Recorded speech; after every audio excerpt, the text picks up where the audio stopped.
कहानी का नाम पूर्वाग्रह। किटी पार्टी में चल रहे हंसी टिटोली और मौज मस्ती के बीच अचानक माहौल सीरियस हो गया। जब मिसिस बनर्जी ने हंसते हुए मिसिस मित्तल से कहा, और कविता, बहू कब ला रही हो? अब तो तुम्हारे बेटे की पढ़ाई भी पूरी हो गई है और उसे जॉब करते हुए भी 3 साल हो गए हैं।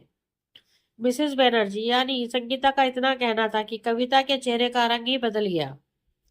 अब तक जो हर लतीफे में ढाके लगा रही थी, यह एकाएक गंभीर मुद्रा में आ गई और चिढ़ते हुए बोली, तुम्हें मेरे बेटे की शादी की बड़ी चिंता है? तुम अपने बेटे के बारे में क्यों नहीं सोचती? तुम्हारा बेटा भी तो शादी के लायक हो गया है। संगीता ने तो बस यूं ही कविता से सामान्य सा प्रश्न किया था। उसे इस बात का इल्म भी नहीं था कि उसके इस छोटे से सवाल पर कविता इस तरह बिदक या भड़क जाएगी। कविता का अचानक देश में आ जाना सभी को हैरान कर गया। संगीता भी समझ नहीं पाई कि आखिर उसने ऐसा क्या पूछ लिया कि कविता इतनी खफा हो गई। संगीता अपना पक्ष रख पाती या कोई जवाब देती, इससे पहले ही कविता वहां से ये कहते हुए गुस्से में तमतमाती हुई निकल गई कि मुझे इस तरह के व्यक्तिगत सवाल बिल्कुल पसंद नहीं है। कविता वैसे तो बहुत ही समझदार, हंसमुख और खुले विचारों की महिला है, लेकिन कुछ समय से उसके व्यवहार में आ रहे परिवर्तन से सभी हैरान हैं। बेटा रोहित भी समझ नहीं पा रहा है कि आखिर उसकी माँ किस बात को लेकर इतनी चिंतित रहने लगी है। हर छोटी सी बात पर वह इतना क्यों बिगड़ जाती है। लेकिन पति महेंद्र से कविता की मनोदशा व चिड़चिड़ेपन का कारण पूछा न छुपा नहीं है। वे भली भांति जानते हैं कि कविता किस बात को लेकर इतना अधिक परेशान है, किंतु वे भी क्या करें। वे समझ ही नहीं पा रहे हैं कि वे कविता को किस तरह से इस पूर्वाग्रह के जाल से बाहर निकाले। कविता को कैसे समझाएं कि उनका बेटा शादी के बाद भी उनका ही रहेगा।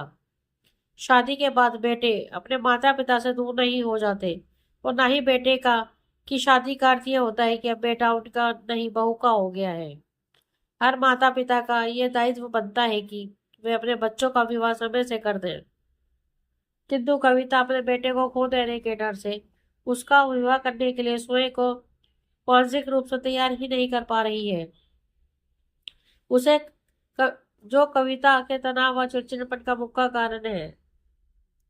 असल में कविता के दिमाग में अपनी बड़ी बहन की कही वे बात घर कर गई है कि आजकल की आजाद ख्याल व कामकाजी लड़कियां बड़े बुजुर्गों का सम्मान नहीं करती हैं, उनका ख्याल नहीं रखती, अपने सास ससुर व पति के प्रति के परिवार के साथ नहीं रहना चाहती। आजकल की पढ़ी लिखी लड़कियां शादी के फौरन बाद ही अपने पति के साथ अलग रहना पसंद करती हैं। कविता को ऐसा लगता है कि जैसे कि वह अपने बेटे रोहित की शादी करेगी, रोहित की पत्नी उसके इकलौते बेटे को से उसे अलग कर देगी। कविता के मन के भीतर बैठा ये भय अब उसके दायित्व व व्यवहार को प्रभावित करने लगा है। किटी पार्टी से कविता गुस्से में बुदबुदाते हुए बाहर निकल आई। तभी उसे याद आया कि घर के लिए कुछ सामान भी लेना है, तो वह टैक्सी ले बाजार चली गई।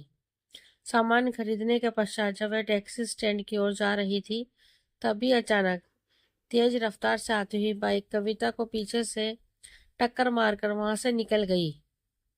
कविता सामान सहित रोड पर गिर पड़ी। ये देख आसपास के लोगों की वहां भीड़ जमा हो गई। इतने में भीड़ को चीरती हुई एक लड़की वहां आई और बड़े ही आत्मीयता के संग कविता को सहारा देकर उठाती हुई बोली, आंटी, पहले आप ये पानी पीजिए। शुक्र है आपको ज्यादा चोट नहीं आई है। आप मेरे साथ मेरी कार से चलिए, यही पास में ही एक क्लिनिक है।